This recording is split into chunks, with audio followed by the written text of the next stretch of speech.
On pense tous connaître l'histoire de Pinocchio, hein? La petite marionnette adorable qui veut devenir un vrai petit garçon? Eh bien, oubliez tout ça. C'est un mensonge. L'histoire qu'on nous a servie n'a rien à voir avec la vérité. Le Pinocchio de l'histoire originale, ce n'est pas du tout un héros.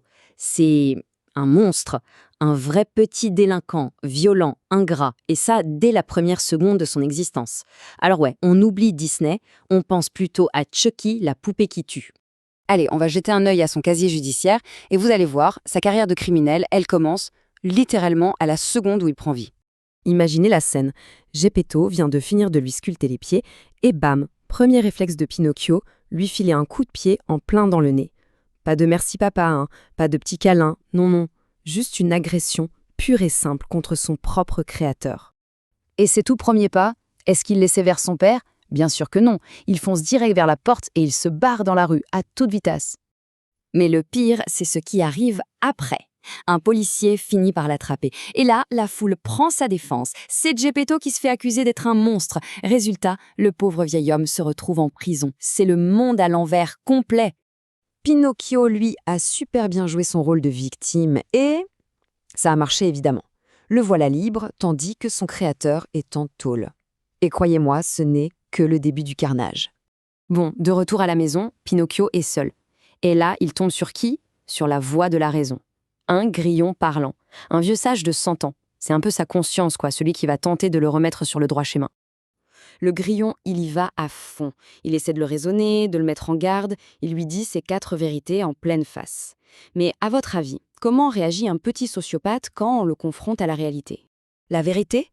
Pinocchio ne peut pas l'entendre. Il ne cherche même pas à discuter, à réfléchir, à rien. Sa seule et unique réponse, c'est la violence. Pure, brute, immédiate. Il ne s'est pas juste contenté de le faire taire, hein. Il l'a buté de sang-froid. On est au chapitre 4 et voilà le premier meurtre de Pinocchio. Clairement, on a quitté le conte de fées pour entrer dans un vrai film d'horreur. Et si on se dit que ça ne peut pas être pire, eh bien si, attendez de voir la suite. Pinocchio va se lier d'amitié avec 2 vrais crapules, le chat et le renard. Et là, pour une fois, c'est lui qui va goûter à sa propre médecine. Et là, on oublie complètement les gags de dessin animé. On parle d'une tentative d'exécution, pure et simple. C'est froid, c'est brutal, ça se passe en pleine nuit au fin fond d'une forêt. Le scénario est glaçant. Ils lui attachent les mains dans le dos. Ils lui mettent un nœud coulant autour du cou. Il balance la corde sur une grosse branche de chêne et il tire.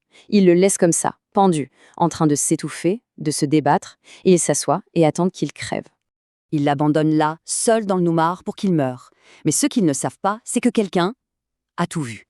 Et c'est là que l'histoire prend un tournant carrément glauque. Pinocchio est sauvé, oui, par la fameuse fée bleue. Sauf que la fée bleue de l'histoire originale, elle n'a absolument rien à voir avec celle de Disney. Quand Pinocchio, mourant, l'appelle à l'aide, elle lui répond de sa fenêtre. Et ce qu'elle lui dit est juste terrifiant. Elle lui explique que tout le monde dans cette maison est mort, elle y comprise. Donc pour résumer, celle qui va devenir sa figure maternelle, son guide spirituel, c'est littéralement un fantôme qui attend qu'on vienne chercher son cadavre. On est d'accord? C'est à des années-lumière de l'univers acidulé de Disney, là. Au final, l'histoire originale de Pinocchio, ce n'est pas du tout le parcours initiatique d'une gentille marionnette. C'est l'histoire d'un sociopathe violent qui se prend la réalité en pleine face de la manière la plus brutale possible. Donc la vraie question, ce n'est pas de savoir s'il peut devenir un vrai garçon, c'est de savoir s'il le mérite vraiment.